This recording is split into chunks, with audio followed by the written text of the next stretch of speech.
చేయాలో అర్థమైతే లేదు. కూర్చున్నాం ఇట్లనే, ఏదైనా చేస్తారు మా గురించి చేస్తారంటే పోలీసు వాళ్ళు కూడా అట్లనే పట్టుకుంటున్నారు అన్న.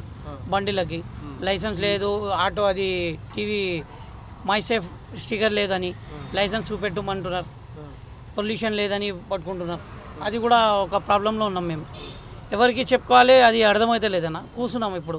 మరి ఎట్లా మీ పూట ఎట్లా గడుస్తుంది? మీ పరిస్థితి ఎట్లుంది? మీ పిల్లలు చదివించుకున్నాడు? మీ ఇల్లు కిరాయి సొంతమా? కిరాయి ఇల్లు అన్న. కిరాయి ఇల్లు. పిల్లలు చదువుకుంటున్నారా? ఒక్క పిల్లలు ఉన్నాడు అన్న. ముగ్గురు ఉన్నారు కానీ చిన్నవి ఉన్నారు. ఒక్కటైతే పోతుండే ఇప్పుడు స్కూల్కి. Okay.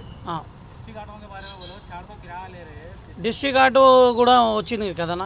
TS 34, TS 40, TS 15 Sangareddy అది 13 మొత్తం 4 అది వచ్చిన తర్వాత ఏమో ఈ సిటీ ఆటోలకి ఏమో కిరాయి పెంచేసినారన్న. 400 తీసుకుంటున్నారు. ఇప్పుడు డిస్ట్రిక్ట్ ఆటోలు నడిస్తే మీకు వచ్చిన అభ్యంతరం ఏంటి సార్? డిస్ట్రిక్ట్ ఆటోది రేట్ తక్కువ ఉంది సార్. 2,50,000లో ఉంది. ఇది మన సిటీ ఆటో పాసింగ్ అంటే 5 lakhs ఉంది. కానీ డిస్ట్రిక్ట్ ఆటోకి ఇక్కడ పర్మిషన్ ఇచ్చి వాళ్ళు ఏమో ఇక్కడ ఊబర్ ఓలాలో నడిపిస్తున్నారు. మనకు ఏమో ఇబ్బంది అవుతుంది వాళ్ళ గురించి. వాళ్ళు తక్కువ రేట్లో పోతున్నారు. డిస్ట్రిక్ట్ ఆటో కాదు సార్, వాళ్ళు 2,50,000 పెట్టుకొని తీసుకున్నాం. మనం 5 లక్షలు పెట్టుకొని తీసుకుంటే మనకు కిరాయి నడుస్తలేదు, ఇన్స్టాల్మెంట్ నడుస్తలేదు, ఏం నడుస్తలేదు. మనకు బుకింగ్ కూడా ఇస్తలేరు వాళ్ళు. మరి దీని మీద ట్రాఫిక్ పోలీసులు, సివిల్ పోలీసులు, ఆర్టీఓలు వీళ్ళు ఏం చర్యలు పట్టించుకుంటలేరు సార్. ట్రాఫిక్ పోలీసులు ఒకవేళ పట్టుకుంటే ఏమో ఏదైనా తీసుకొని ఇడిచేస్తున్నారు వాళ్ళకు. డిస్ట్రిక్ట్ ఆటో వాళ్ళకు ఎట్లా పర్మిషన్ ఇచ్చినారు? అది ఫస్ట్ మనకు అది ప్రాసెసింగ్ కావాలి. వాళ్ళు ఎంతమంది అయితే డిస్ట్రిక్ట్ ఆటో సంగారెడ్డిది TS 34 నార్సింగి అది పరిగి ఆటోలు మొత్తం ఇక్కడే నడిపిస్తున్నారు సార్ మన సిటీలోనే.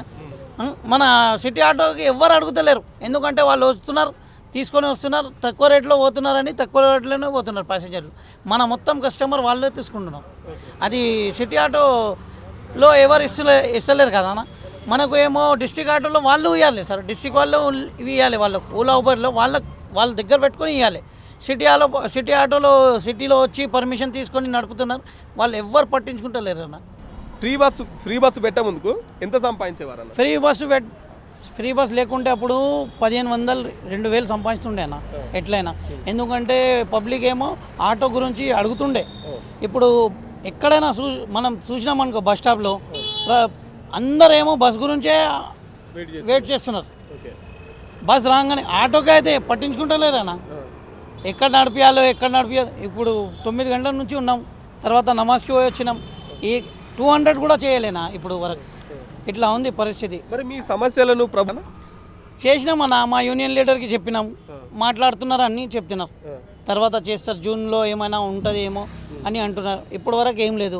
మే అన్నారు, మే కూడా పోతుంది. జూన్లో ఏమైనా చేస్తారేమో అని ఆశలో ఉన్నాం మేము కూడా. ఓకే. అంటే తెలంగాణ వచ్చిన తర్వాత ప్రభుత్వం మారింది, కాంగ్రెస్ సర్కార్ ఇప్పుడు అధికారంలో ఉంది. ఈ సర్కార్లో మీకేమన్నా మంచి జరుగుతుందనే అభిప్రాయం అట్లా మీకేమన్నా ఉందా అన్న? ఉండే అన్న, మంచిగా జరుగుతుందని ఉండే మాకు. కానీ ఇప్పుడు వరకు అయితే రేవంత్ అన్న ఏమో ఏం చేస్తలేరు మా గురించి. ఆటో వాళ్ళకి చేస్తారని చెప్పిండు. ఎప్పుడు చేస్తాడేమో అది టైం చూస్తున్నాం మేము కూడా. ఎప్పుడు చేస్తే మనకు కూడా ఏమైనా ఉంటుందని. అది ఇంద్రమ్మ ఇల్లు ఇస్తాడని వచ్చి చెప్పిండు. వచ్చి ఫోటోలు తీసుకుపోయినారు. కానీ ఇప్పుడు వరకు ఏం అప్డేట్ లేదు. మనం కిరాయి కట్టి ఎట్లా కేసీఆర్ అన్న అయితే ఇచ్చిండు అందరికీ. ఇగో మా ముంగటే ఉన్నాయి డబుల్ బెడ్రూమ్.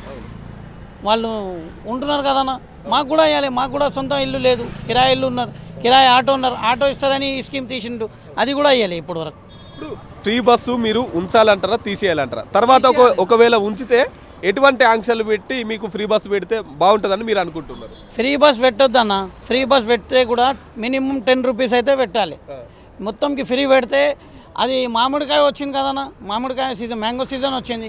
జనాలు ఏమో బస్సులో పోయి మామిడికాయలు వస్తున్నారు ఫ్రీలో, కిరాయి లేదు ఏం లేదని. ఇట్లా నడుస్తుంది. ఆటోకి ఎవరు అడుగుతారన్న? మామిడికాయలు కొనడానికి ఫ్రీ బస్సు ఉపయోగిస్తున్నారు, పోయి వస్తున్నారు. ఎక్కడ పోతున్నారంటే హైదరాబాద్ పోతున్నాం మామిడికాయ తీసుకునే. ఎందుకు బస్ కిరాయి పెట్టద్దు అంటే ఫ్రీలో ఉంది కదా అన్న పెట్టిండు అంటుండు.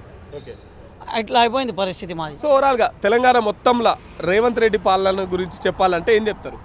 ఏం చెప్తానా, కాంగ్రెస్ అయితే మంచిగా ఉంది, మంచి ప్రభుత్వం ఉంది. కాంగ్రెస్కి అందరు ఆశపడతారు. మేము కూడా కాంగ్రెసే చాయిస్ చేసినాం.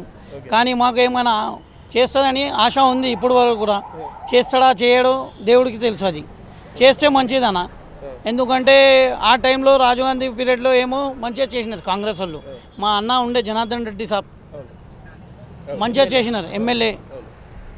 కానీ ఇప్పుడు వరకు ఏమో మా ఎమ్మెల్యే ఇప్పుడు వరకు మా ఇంటి దగ్గర కూడా రాలే గెలిచిన తర్వాత. ఎవరు మీ ఎమ్మెల్యే ఎవరు? దానం నాగేందర్ సార్. దానం నాగేందర్. ఓకే. ఏమన్నా ఎలక్షన్స్ ఉంటేనే మాకు పిలుస్తారు సార్, ఎలక్షన్ లేకుంటే ఎవరు పిలవరు మాకు. 10 ఏళ్ళు పరిపాలించిన కేసీఆర్ సర్కార్ బాగుందా, ఇప్పుడున్న రేవంత్ రెడ్డి సర్కార్ బాగుందా? ఇప్పుడు కేసీఆర్ ఉండే బాగుంది అన్న. రేవంత్ రెడ్డి అన్న ఏమైనా బాగా చేస్తాడేమో అని అనుకుంటున్నాం. ఇప్పుడు వరకు అయితే ఏం చేయలే. ఒకవేళ మాకు చేసినామనుకో మేము కూడా రేవంత్ రెడ్డి అన్న బాగున్నానని చెప్తాం. కానీ ఇప్పుడు వరకు మాకు ఏం చేస్తలేరు, ఆటో గురించి ఏం చేస్తలేరు, పైసలు ఇస్తారని ఏం చేస్తలేరు. అది రాజీవ్ యువ స్కీమ్ కూడా తీసిండు, అది కూడా ఏం అప్డేట్ లేదన్న.